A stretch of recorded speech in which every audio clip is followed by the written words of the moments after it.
Hey, what's going on? It's Gummy. So I've been wanting to show y'all all this venture tech I've been cooking up because it seems nobody is keeping an eye on this character. Not at all. So naturally it was up to me to find the tech. So I got some niche shit for y'all to check out, but it's definitely very cool if you want to up your venture game. I shit you not, almost every single one of these was discovered and built from the ground up by myself. Nobody plays venture. First, I want to talk about something that I feel like everybody should have known, but I call this tech dunk. Essentially, when you're in air and you buffer a tech shock, you descend faster at twice the speed. And believe it or not, the motion dynamic is super in parallel from normal.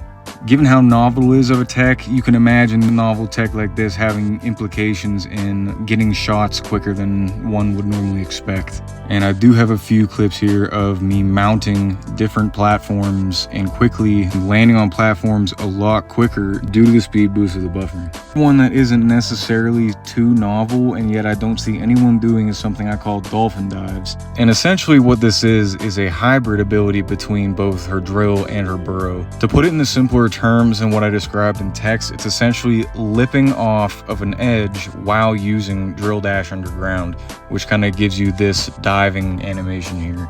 And when I say this, it's not really adding too much to its benefit, but it does morph your model into a needle-like position, which I imagine has more forgiving hurt boxes, but I'm just being optimistic, honestly. Depending on how you use it and who you're going into, what height you're at, this can be a crazy approach tool. And this method gives you a lot more time under the burrow with more distance covered. Granted that when the cycle ends, you should have a second drill dash almost right after. Next up is the use of whiplash, and this kind of goes in tandem with the last one, except we're not jumping out anywhere. The thing about this hybrid of both abilities is that it allows so much room to manipulate torque. I recently watched a video that I had to scour for by Dizzy Lizzy. Had made a similar video to mine and posed a question of whether or not suicide for environmentals were worth it. Should I kill myself to boot this bitch off the map?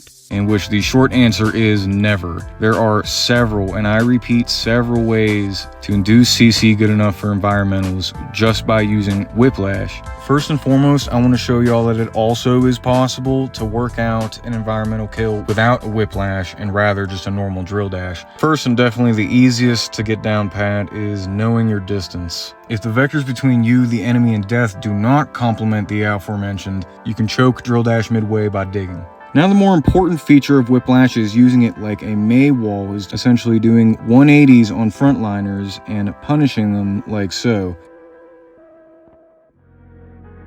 Since you only have utility of it on the ground, I would recommend keeping an eye out on what to use drill dash wise in terms of how you want to bring someone to your front line. This is a little bit of a novel one, and in fact it's extremely hard to pull off, but the effects are wild if you ask me. If you can fit one active burrowed drill dash between two nearby isocontour vectors, you'll essentially be able to get two dolphin dive effects. And as you can see in the slow-mo here, it does conserve knockback and damage twice, which is super crazy.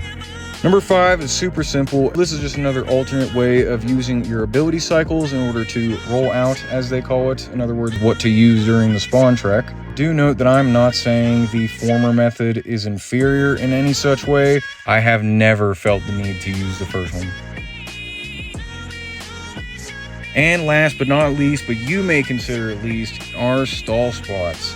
I'm sure many of you have heard of these, and yes, it is a universal tech that many characters can perform, as stall spots are purely dependent on the polygons of both yourself and the object you're trying to fit in. I could honestly post videos and shove rollout after rollout down your guys' faces, but you guys get the point. It's all over my videos if you want to see any in specific, but essentially what I'm showing y'all here are some not so difficult ones to land that may have some utility. Of course, this is not as effective as, say, a Wrecking Ball or Doomfist rollout, as their height in terms of doing these rollouts can affect the damage of the rollout, whereas Venture is fixed.